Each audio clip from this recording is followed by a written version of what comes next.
গ্রামের বাড়িতে প্রতি বছরই এরকম শীতকালে এ ধরনের পরিবারের বিভিন্ন আত্মীয় স্বজন সবাই মিলে কিন্তু এই পিকনিকের আয়োজন করা হয়। সেই ঐতিহাসিক পাহাড়ি মুরগির রান, এই যে মাখানো, এই মাখানোর মধ্যেই কিন্তু মূল জিনিস।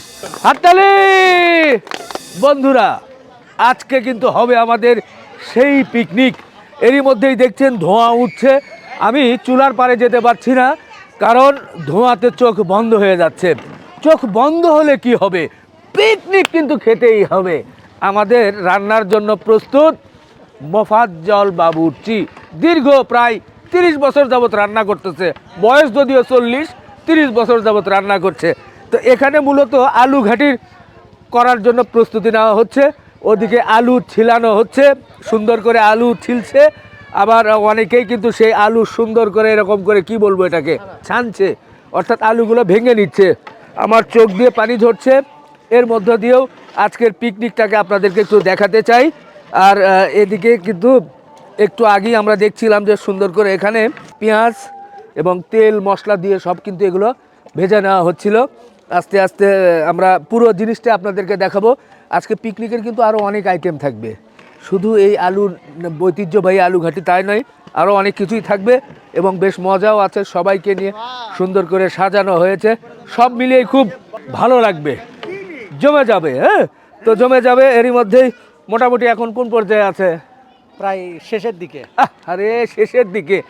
এই যে ঘ্রাণ পাচ্ছি, আহ এটা যদি আপনারা বুঝতেন যে আলু ঘাটির কি ঘ্রাণ। আবার এটা হচ্ছে সেই লাল আলু, যেটাকে বলে হাগরাই আলু বগুড়াই। তো সেই আলু দিয়ে করা গোশত, প্রায় 5 কেজি আলুর মধ্যে 25 কেজি গোশত দেওয়া হয়েছে, যার কারণে শুধু গোশতই দেখা যাবে। তো যাই হোক, পুরো জিনিসটা দেখানোর চেষ্টা করব।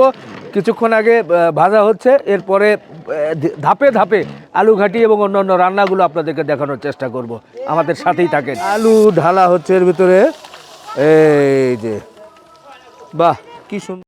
যদিও আসলে ক্যামেরায় হয়তো বুঝতে পারছে না ধোঁয়ার কারণে। এই যে আলুটা দেওয়া হলো, এই যে 2 বীর পালোয়ান আবার দেখেন এর মধ্যে এই আলুটা ঢেলে দিচ্ছে। আলুটা কিন্তু হাগরাই আলু, খুব সুন্দর করে ভাঙা হয়েছে।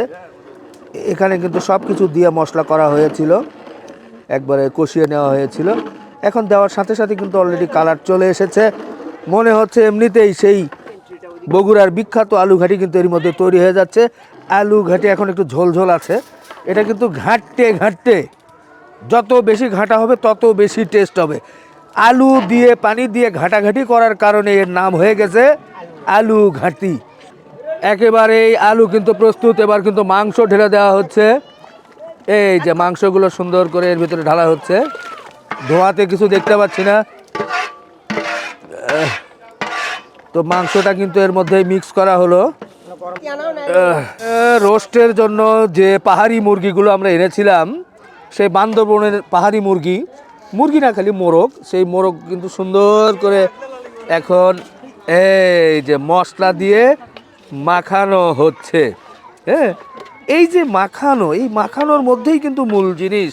ওর হাতে একটা জাদু আছে।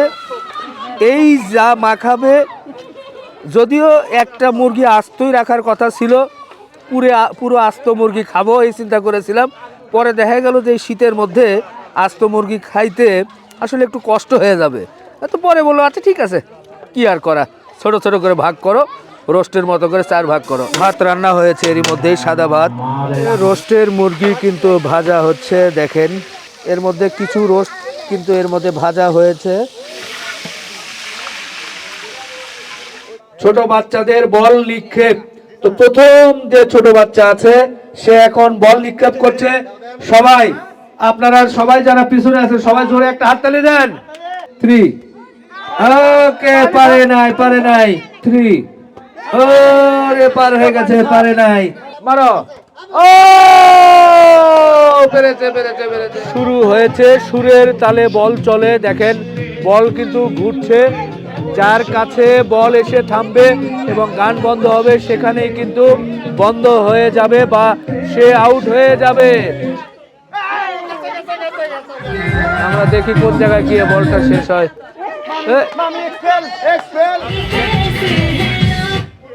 স্যার স্যার হ্যাঁ। স্যার এটা কি করবেন স্যার? আউট, কিছু করার নাই তো। Out sir. Out.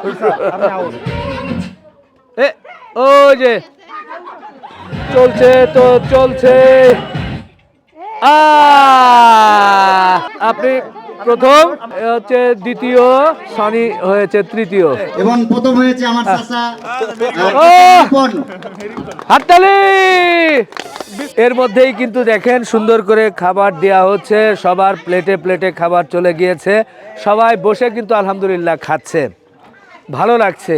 প্রচণ্ড শীত কুয়াশা, কিন্তু এর মধ্যে সবাই মিলে একসাথে বসে খাবার, এটাই কিন্তু আনন্দ। সেই পাহাড়ি মুরগির রোস্ট কিন্তু আমরা দেখতে পাচ্ছি, সবার প্লেটে প্লেটে চলে গেছে। এটা দিচ্ছে, কে দিচ্ছে? আমাদের নাহিদ। এই যে বিয়াই, কি রকম মনে হচ্ছে খাবার? সুন্দর, ঝাল হয় নাই তো? বাহ বাহ, শুক্রিয়া। আলহামদুলিল্লাহ, সবাই কিন্তু খাবার পেয়েছে। এরই মধ্যেই আমাদের অনেক বিয়ান তারা এমনভাবে খাচ্ছে, আর খাওয়ার কথায় যেহেতু এটা ঘোষণা হয়েছে 2 দিন আগে থেকে না খাওয়ার মধ্যে ছিল। হ্যাঁ, আমরা দেখতে পাচ্ছি যে অনেকেই খুব আরাম করে খেয়ে নিচ্ছে, তো খাবে, এটাই স্বাভাবিক। এই পাশেও চলছে কঠিনভাবে খানা পিনা। আমরা যদি একটু দেখি, এই যে জামাইকে জানতে চাই, জামাই খাবার কিরকম মনে হলো? আলহামদুলিল্লাহ আলহামদুলিল্লাহ। খুব ভালো না? শুক্রিয়া শুক্রিয়া শুক্রিয়া। এই যে এখানে আর এক মৌলানা সাহেব আছেন, চুপ করে মাথা নিচু করে। খাবার প্রায় শেষ। না, যেখানে জামাই বলছে সেখানে তার কোনো কথা থাকে না। না, কি মনে হচ্ছে খাবার? খাবার ভালো। শুক্রিয়া শুক্রিয়া শুক্রিয়া। গ্রামের বাড়িতে প্রতি বছরই এরকম শীতকালে এ ধরনের পরিবারের বিভিন্ন আত্মীয় স্বজন সবাই মিলে কিন্তু এই পিকনিকের আয়োজন করা হয়, এবং সবাই খুব রান্না যাই হোক না কেন, মোটামুটি সবাই আনন্দ করে কিন্তু খাবার গ্রহণ করে থাকা হয়। আমাদের বিয়ান কি সুন্দর করে খাচ্ছেন, তো খেতে তো হবেই। বিয়ান, খাবার কেমন হলো? বিয়ান, খাবার ঠিক আছে? বাহ, বিয়ান বলেছে খাবার ঠিক আছে। দেখেন, একেবারে ভাত, সাথে হচ্ছে আলু ঘাটি, এবং এই যে সেই ঐতিহাসিক পাহাড়ি মুরগির রান। হ্যাঁ, এটা মানে ডাবল ডেকার বাসের মতো মনে হচ্ছে, বিশাল সাইজের। তো বলেছিলাম যে কঠিন একটা খানাপিনা হবে পিকনিকের, সেটাই কিন্তু ওদিকে সবাই প্রায় খাওয়া শেষ, আমরা যারা পিছনে ছিলাম তাদের এখন খাওয়া না পিনা। তো এটাই আগে বিসমিল্লাহ করে একটু টেস্ট করি কেমন রান্না হয়েছে। বিসমিল্লাহ।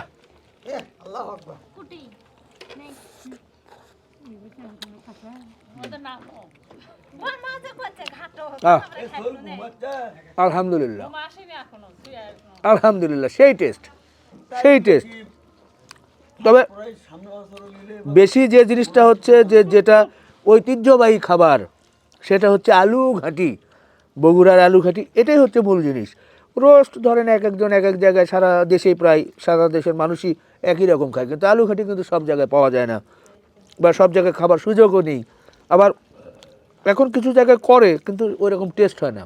তার কিছু কারণ আছে, বগুড়ার পানি, বগুড়ার আলু, বগুড়ার মানুষের দীর্ঘদিন রান্না করার ফলে তাদের একটা অভিজ্ঞতা, যার কারণে কিন্তু এটা টেস্ট হয়। তো যাই হোক, এটা দেখি আজকে কেমন হয়েছে। বিসমিল্লাহ।